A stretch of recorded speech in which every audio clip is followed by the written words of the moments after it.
সুপ্রিয় দর্শক, আপনারা যেই সড়কটি দেখতে পাচ্ছেন এটি হচ্ছে চাঁদপুর সদর উপজেলার বাগাদি চৌরাস্তা এলাকা থেকে শুরু করে দোকানগড় পর্যন্ত এর অবস্থান। এই সড়কটি হচ্ছে চাঁদপুর পানি উন্নয়ন বোর্ডের সড়ক, যেটিকে অনেকে ওয়াফ দ্য রাস্তা বলে থাকেন। আপনারা দেখতে পাচ্ছেন এই সড়কটির একেবারেই বেহাল দশা। সড়কের বিভিন্ন স্থানে ছোট বড় অনেক গর্ত হয়ে আছে।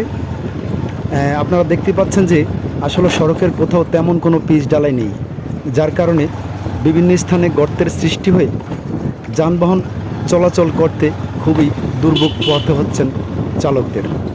আপনারা দেখতে পাচ্ছেন যে এই মাত্র যেই অটো বাইকটি গেল সেটিও কিন্তু অনেক ঝাঁকুনির মধ্য দিয়ে সে রাস্তা পার হয়ে যাচ্ছেন। এবং আপনারা লক্ষ্য করলে বুঝবেন যে আমরা যেই গাড়িটি নিয়ে যাচ্ছি এই গাড়িটিও কিন্তু মাঝে মাঝে বিভিন্ন গর্তে পড়ে অনেক ঝাঁকুনির সৃষ্টি হয়।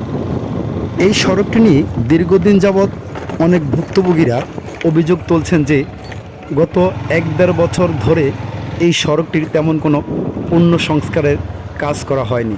তাই এই সড়ক দিয়ে যাতায়াতকারী যাত্রী এবং চালকদেরকে চরম দুর্ভোগ পোহাতে হচ্ছে। চাঁদপুর পানি উন্নয়ন বোর্ড সহ যারা এই সড়কটির দায়িত্বে রয়েছেন এটি পূর্ণ সংস্কার করার জন্য আমি তাদের দৃষ্টি আকর্ষণ করছি, যাতে এই এলাকার মানুষজন এই সড়ক দিয়ে চলাচল করতে গিয়ে এমন দুর্ভোগ থেকে অচিরেই মুক্তি পান। আল্লাহ।